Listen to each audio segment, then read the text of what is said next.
അപ്പൂസ് കണ്ണു കാണിച്ച അപ്പൂസ് അടിപൊളി സൂപ്പർ. എനിക്ക് സന്തോഷായി.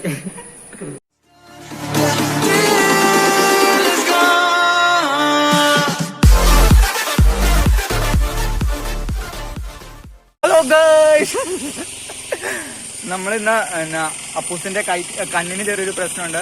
അപ്പൊ അതിനുവേണ്ടി നമ്മൾ ഹോസ്പിറ്റലിൽ പോകണം. എന്തിനാ പോണേ? കോവിഡ് ടെസ്റ്റ് ചെയ്യാൻ വേണ്ടി. കണ്ണിന് പ്രശ്നമായിട്ട് കോവിഡ് ടെസ്റ്റ് ചെയ്യാൻ പോകണം. എന്റെ കണ്ണിന്റെ ചെറിയൊരു ഓപ്പറേഷൻ ഉണ്ട്. അപ്പൊ അതിനുവേണ്ടി കോവിഡ് ടെസ്റ്റ് ചെയ്യണം. അപ്പൊ അതിന് ഇവന്റെ മൂക്കില് കട്ടപ്പ കളിക്കാൻ പോവാണ്. കുത്തി കയറ്റാണ്. അപ്പൊ ഹോസ്പിറ്റലിൽ ചെല്ലുമ്പോ കാണാം.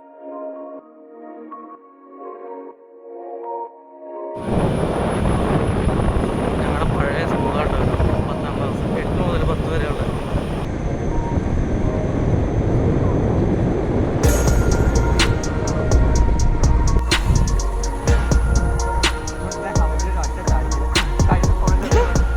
ഇവിടുന്ന് ലെഫ്റ്റിലേക്ക് വെക്കും. ലെഫ്റ്റ്. അങ്ങനെ അപ്പൂസിന്റെ കണ്ണല്ല മൂക്ക് ടെസ്റ്റ് ചെയ്യാൻ വേണ്ടി നമ്മള് വന്നിട്ടാണ്. ആശുപത്രിയിലെത്തി. പുള്ളി ടെസ്റ്റ് ചെയ്യുമ്പോൾ അവന്റെ ഉള്ളിൽ ക്യാമറ ഷൂട്ട് ചെയ്യാൻ പറ്റില്ല. അതുകൊണ്ട് നമ്മള് പുറത്ത് നിന്നിട്ട് പോയിട്ട് പുറത്തോട്ട് വരുമ്പോ തൊട്ടുള്ള കാര്യങ്ങൾ നമുക്ക് കാണിക്കാം. അപ്പൊ ചെന്ന് കട്ടപ്പ കളിച്ചിട്ട് ഓടിക്കും. കണ്ടോ ഗൈസ്, അവന്റെ മൂക്ക്. ബൈ. അവന്റെ ഒരു കണ്ണിന് കാഴ്ച പയ്യെ പോയായിരുന്നു. അപ്പൊ അതിന്റെ ഓപ്പറേഷൻ കഴിഞ്ഞു. ഒരു കണ്ണ് ഫുള്ളായിട്ട് പോയായിരുന്നു. ഒന്നും കാണാൻ പറ്റില്ലാത്ത രീതിയിലായിരുന്നു. അതിന്റെ ഓപ്പറേഷനെല്ലാം കഴിഞ്ഞിട്ട് ആ കണ്ണ് ശരിയായപ്പോൾ അടുത്ത കണ്ണിലോട്ടും വീണ്ടും അതുപോലെ തന്നെ. അപ്പൊ അതിന്റെ ഓപ്പറേഷനാണ് നാളെ തിങ്കളാഴ്ച. അപ്പൊ അതിന് മുമ്പ് ഒരു കോവിഡ് ടെസ്റ്റ് നടത്തണം. മറ്റേ ആ ഹോസ്പിറ്റലിൽ പോകണേ. പാലയിലാണ് അത് പോകണം. അപ്പൊ പാലയിൽ അവനെ കൊണ്ടുപോകണം. ഞാൻ തന്നെയാണ് കൊണ്ടുപോകുന്നത്.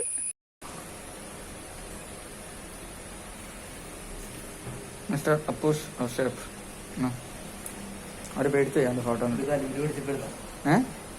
യൂണിഫോം ഞങ്ങളെ കല്ലൂർ സ്കൂളിലെ യൂണിഫോം ആണ് ഗൈസ്.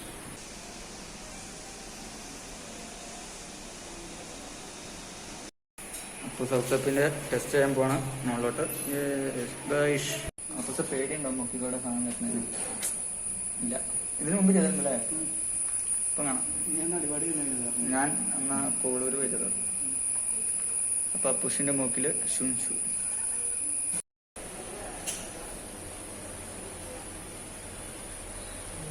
അടുത്തത് അപ്പൂസിന്റെ ആണ്. അപ്പൂസ് ഇവിടെ വെയിറ്റിംഗ്. മൂക്ക് കണ്ടിട്ട് A few moments later.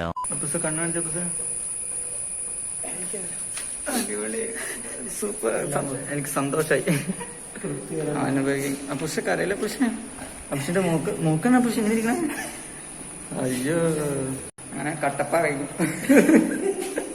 അപ്പൂസിന്റെ കണ്ണൊക്കെ കലങ്ങി പോയി. അങ്ങനെ അനുഭവിച്ചു ഗൈസ്. അങ്ങനെ ഇന്നത്തെ ഞങ്ങളുടെ പരിപാടിയെല്ലാം കഴിഞ്ഞു. ഞങ്ങൾ അപ്പൂസിനെ ടെസ്റ്റ് ചെയ്തു. അപ്പൊ അവന്റെ റിസൾട്ട് എത്ര ദിവസം കൂടെ? 2 നാളെയാണ് അവന്റെ റിസൾട്ട് വരുള്ളൂ. അപ്പൊ തിങ്കളാഴ്ച ഇവന്റെ ഓപ്പറേഷൻ, കണ്ണിന്റെ ഓപ്പറേഷൻ. അപ്പൊ ഞങ്ങളത് എല്ലാം കഴിഞ്ഞാൽ തിരിച്ച് വീട്ടിലേക്ക് പോയിക്കൊണ്ടിരിക്കുന്ന വഴിക്ക് ഞങ്ങള് ഫുഡ് വാങ്ങിച്ചിട്ടുണ്ട്. അപ്പൊ കടയിൽ കഴിക്കാൻ പറ്റാത്തതുകൊണ്ട് ഞങ്ങളിവിടെ പുറത്തിരുന്ന് കഴിക്കുകയാണ്. അപ്പൊ ഇവിടെ വന്നപ്പോ ആളില്ലാത്തൊരു സ്ഥലം കണ്ടു. അപ്പൊ അവിടെ നിന്ന് കഴിക്കാൻ വേണ്ടി വന്നതാണ്. അപ്പൊ തിങ്കളാഴ്ച അതെ ഞങ്ങള് പോവാണ് പാലയില്. എന്റെ ആരാധകർക്ക് വിടാം. അതെ, അവന്റെ ആരാധകർക്ക് വിടാം തിങ്കളാഴ്ച മുതൽ. എന്നാന്നൊന്നും എനിക്കറിയില്ല. ആരാധകർ എന്ന് പറയുമ്പോ ഉണ്ട്, 3 പേരെ കണ്ടുണ്ട് അവന്റെ വീട്ടിൽ തന്നെ. അത് വളരെ സന്തോഷമുള്ളൊരു കാര്യമാണ്. അപ്പൊ അപ്പൂഷ് പൊറോട്ട പ്ലേറ്റിലാക്കുവാണ്. അവന് നമുക്ക് പൊറോട്ട തരുവാണ് മിസ്റ്റർ അപ്പൂഷ്. പിന്നെ ഞങ്ങളുടെ KFC ചിക്കൻ കഴിഞ്ഞിട്ട് നമ്മൾ ചെയ്യുന്ന വീഡിയോ ആണ്. KFC ചിക്കൻ ഞങ്ങൾ അന്ന് രാത്രി ഒരു 7 മണി ആ ടൈമിൽ ഞങ്ങൾ അവിടെ ഇരുന്ന് കഴിച്ചു. നല്ല സൂപ്പറായിരുന്നു. ഒരുപാട് ബാലൻസ് വന്നു. ഞങ്ങളെല്ലാരും വീട്ടിലോട്ടൊക്കെ ബാക്കി കൊണ്ടുപോയി. സെറ്റപ്പായിരുന്നു. അതെ, ഒരു ചെറിയ വീഡിയോ ഞങ്ങൾക്ക് ചെയ്യാൻ സാധിച്ചു. ഒരു 1.5 മണിക്കൂറുള്ള ചെറിയ വീഡിയോ. അപ്പൊ അതെ 1.5 മണിക്കൂറുള്ള വ്ളോഗ് ചെയ്തു. അപ്പൊ വേറെ ഒന്നുമില്ല. ഞങ്ങളപ്പോ തിരിച്ച് വീട്ടിൽ ഇന്ന് ചെറിയൊരു വ്ളോഗ്. ഞങ്ങൾ ഇന്നാ പോയപ്പോ ഇന്ന് ഒട്ടും തിരക്ക്. ഇന്ന് ശനിയാഴ്ച ആയതുകൊണ്ട് ഇവിടെ ലോക്ക്ഡൌൺ ആയതുകൊണ്ട് വലിയ ഒത്തിരി കടകളും വണ്ടികളും ഒന്നും ഇല്ല. അതുകൊണ്ട് പെട്ടെന്ന് പോയിട്ട് വന്നു. ഞങ്ങൾ രാവിലെ ഒരു 9 മണിക്ക് ഹോസ്പിറ്റലിൽ എത്തിയിട്ട് ഒരു 10 മണിയൊക്കെ ആയപ്പോൾ 1 മണിക്കൂറൊന്നും വേണ്ടി വന്നില്ല. അല്ലടാ, ഞങ്ങൾ ഇവിടെ എത്തിയപ്പോ ഇപ്പൊ 10:30 ആയുള്ളൂ. 10 കാലം കണ്ടായുള്ളൂ. അപ്പൊ പെട്ടെന്നെല്ലാം കഴിഞ്ഞ് തിരിച്ച് വീട്ടിൽ പോവാണ്. അപ്പൊ നമുക്ക് അടുത്ത വീഡിയോയിൽ കാണാം. അപ്പൊ എല്ലാവർക്കും ബൈ.